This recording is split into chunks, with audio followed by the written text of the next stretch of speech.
Hello bachcho, let's see this question.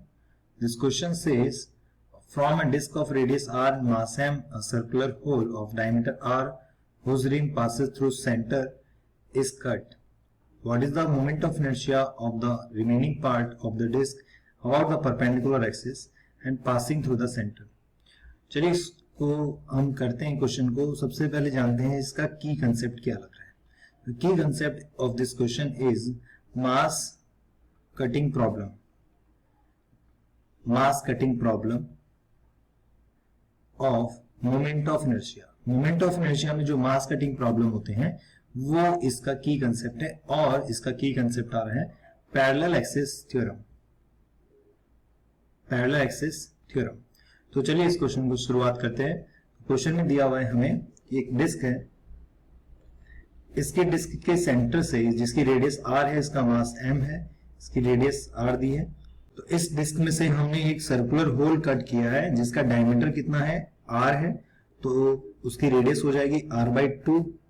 तो ये वाला पार्ट हमने इसको कट किया है, ये सर्कुलर होल हमने इसको कट कर दिया है, और रिमेनिंग पोर्शन का इस एक्सिस के अबाउट मोमेंट ऑफ इनर्शिया पूछा है. जो एक्सिस है, जिस एक्सिस के अबाउट मोमेंट ऑफ इनर्शिया पूछा है, वो एक्सिस पुरानी वाली डिस्क के सेंटर से पास हो रहा है और उस डिस्क के परपेंडिकुलर है. तो बच्चों यहाँ पे जो मोमेंट ऑफ इनर्शिया होगा ओरिजिनल डिस्क का, वो होगा moment of inertia of remaining part plus जो हमने अभी कट किया है. तो मान लो, इमेजिन करो कि हमारा अभी ये वाला होल कट नहीं हुआ है, तो जो टोटल मोमेंट ऑफ इनर्शिया होगा इस ओरिजिनल डिस्क का वो यही होगा. जो रिमेनिंग पार्ट है प्लस जो हमने कट कर दिया, उन दोनों को, रिमेनिंग प्लस कट को जोड़ दोगे तो हमें क्या मिलेगा, ओरिजिनल मोमेंट ऑफ इनर्शिया मिलेगा. तो यहाँ पे जो है आई रिमेनिंग, ये हमसे पूछा है रिमेनिंग पार्ट का मोमेंट ऑफ इनर्शिया, और जो हमने कट किया है उसका मोमेंट ऑफ इनर्शिया इस एक्सिस के अबाउट. तो इसका मोमेंट ऑफ इनर्शिया कट वाले पोर्शन का इस एक्सिस के अबाउट क्या होगा, पैरेलल एक्सिस थ्योरम यूज करेंगे, ICM प्लस MD². राइट. तो ये जो मास है वो हम कट वाले का मान लेंगे M'. तो इस कट वाले पोर्शन का, सर्कुलर पार्ट का, उसका मोमेंट ऑफ इनर्शिया इस एक्सिस के अबाउट, जिस एक्सिस के अबाउट हमें रिमेनिंग का पूछा हुआ है, और इस ओरिजिनल डिस्क का मोमेंट ऑफ इनर्शिया उसके अबाउट होगा mr²/2. ओके बच्चों, तो हमें निकालना पड़ेगा ICM पैरेलल एक्सिस थ्योरम जो हमने लगाई है इस कट वाले पोर्शन के लिए, पैरेलल एक्सिस थ्योरम. राइट. तो देखते हैं, चलो इसको नेक्स्ट स्लाइड पे. तो हम जानते हैं बच्चों पैरेलल एक्सिस थ्योरम क्या होती है. एक ऑब्जेक्ट जिसकी एक्सिस दी है सेंटर ऑफ मास से पास होती हुई, वो होती है ICM, और उस पैरेलल एक्सिस, उस एक्सिस के पैरेलल एक एक्सिस लेते हैं जिसके about moment of inertia find करना है. तो इनके बीच की जो डिस्टेंस है, मान लो d है, तो ये आता है हमारे पास में ICM प्लस MD². तो यहां देखोगे कि ये जो डिस्क है, इस डिस्क के अबाउट ये एक्सिस दी है उसके सेंटर से पास होती हुई. तो ये जो पार्ट है, जो हमने होल पार्ट कट किया है, उसका ये वाली एक्सिस क्या हो गई, ICM, और इनके बीच में जो ये डिस्टेंस होगी वो हो गई r/2. तो हम जो कट वाले पोर्शन का मोमेंट ऑफ इनर्शिया निकालोगे वो होगा ICM प्लस M'(d²). तो जो हमने पार्ट कट किया वो भी तो एक छोटी डिस्क है ना, तो उसका मास M', उसकी रेडियस r' का whole square upon 2 plus M'(d²). ये हो जाएगा इसका मोमेंट ऑफ इनर्शिया कट वाले पोर्शन का.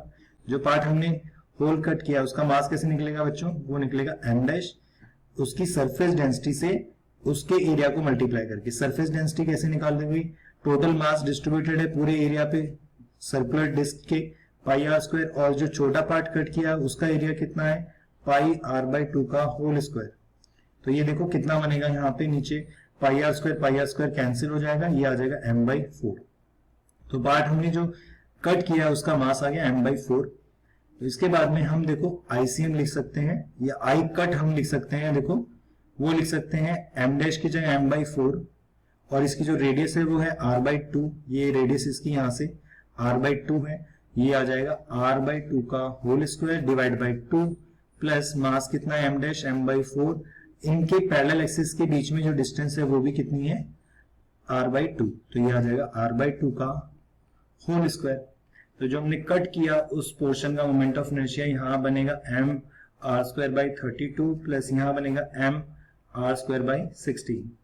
तो फाइनली जब हम इस इक्वेशन में ये वैल्यू रख देंगे मास, ये फर्स्ट इक्वेशन में हम ये आई कट हम रख देंगे तो आई रिमेनिंग, आई ओरिजिनल तो हमें पता है, तो आई रिमेनिंग हमारे पास में आ जाएगा।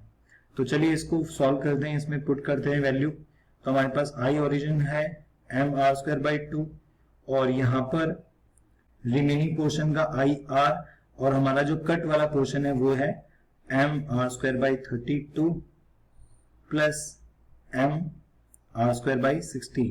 तो ये 2 मल्टीप्लाई कर दो ऊपर नीचे।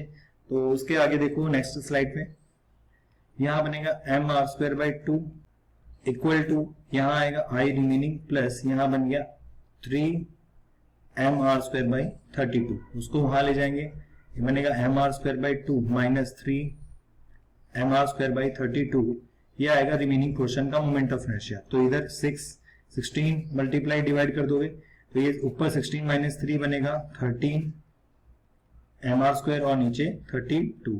तो रिमेनिंग पोर्शन का मोमेंट ऑफ इनर्शिया हमारे पास आएगा सेकेंड ऑप्शन। तो I hope this solution is understood to you. Thank you so much, all the best.